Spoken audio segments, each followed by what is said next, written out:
When you have the hero of a movie, that's who people root for. And one of the things that we may root for that hero is for them to overcome the challenges they face in the movie. But what if the hero has no challenges, never loses, and always wins? Then you've got a boring character. But when a character has flaws, loses fights, rarely wins, then you've got a character that you want to see win. You want them to succeed. So I'm going to take 3 films where there's a character with flaws and 3 other films where there's a character with 0 flaws, 0 challenges, and always wins. And each of these will be pulled from a specific genre. 2 characters from DC, 2 characters from Marvel, and 2 characters from Star Wars. And since Mandalorian and Grogu's opening this weekend, let's begin with a Star Wars character. And for our flawed character, we have Luke Skywalker. In Empire Strikes Back, Luke was immature, pouty, and kinda reckless. He also had trouble learning the Force and listening to Yoda.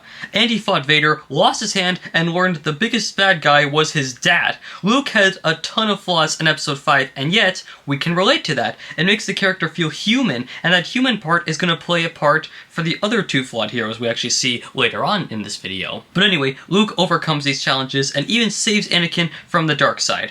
Rey, on the other hand, I mean, come on, why wouldn't I talk about everyone's favorite perfect character? Basically, everything Rey tries the very first time, she's immediately good at it. She's good at everything with no problems, which makes her boring and uninteresting. She can pilot and fix a ship she's never seen before, and she can suddenly destroy Kylo Ren with a weapon she's never even used. She can also resist mind control from a trained Force user, and then mind control people herself with only learning about the Force being real literally the day of. And all that was just in Episode 7. And I'm not even going to talk about the other 2 garbage episodes. They deserve their own videos. But that's my example for Star Wars, and I will say, I don't hate Rey as much as other people do. She's just boring. Like, she beat Kylo Ren in the first episode of the sequels, so what challenge is there for her to overcome now? So with that being the example for Star Wars, let's move on to DC. And for this, I picked Superman as the flawed character, specifically James Gunn's Superman. In this film, Superman doesn't win every fight. He has the world turned against him, he's imprisoned and nearly killed by kryptonite. Worse, he had to watch such a nice man be killed by Luthor, and even his fight with Ultraman wasn't so easy.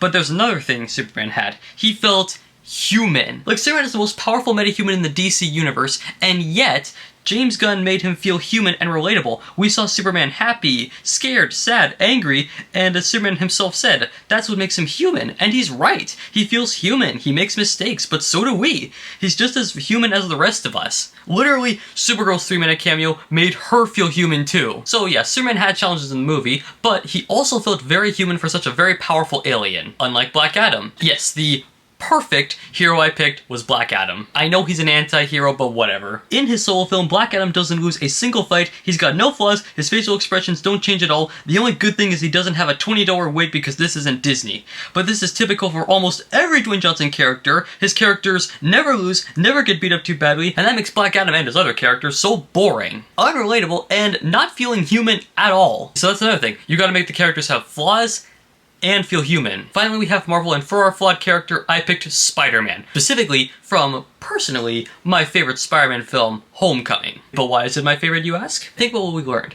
Characters need flaws, and characters need to feel human. Homecoming has that. Peter is juggling being a high school student and being Spider-Man, and the high school parts are easily some of the best parts of this film for me, because, say it with me, it's relatable. As for the Spider-Man stuff, I love it just as much because Spidey makes a ton of mistakes in this film, and is still learning how to be better. For some reason, people complain about this film, saying Spider-Man doesn't do anything, and he makes mistakes every time and never wins a fight. Well, guess what? I love that! He's making mistakes. He's doing what any of us would be doing as Spider-Man. He's leaping into something that seems bigger than he can handle. He's taking risks to save people. I love Homecoming, and I love it for the flaws Peter has. And in the end, he stops a literal plane from hitting the city, and he learns from his mistakes. He becomes better. Say what you want, but to me, Homecoming is the perfect Spider-Man film. As for our perfect Marvel character, I picked Captain Marvel. Out of Rey, Black Adam, and Captain Marvel might be my favorite, but she still has problems. She's almost kind of like in the middle, like in between Black Adam and Rey. She has a little more emotion than Black Adam, but even then,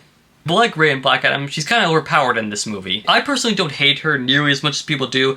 Then again, I haven't seen the Marvels yet, and that was like a movie that came out in like 2023.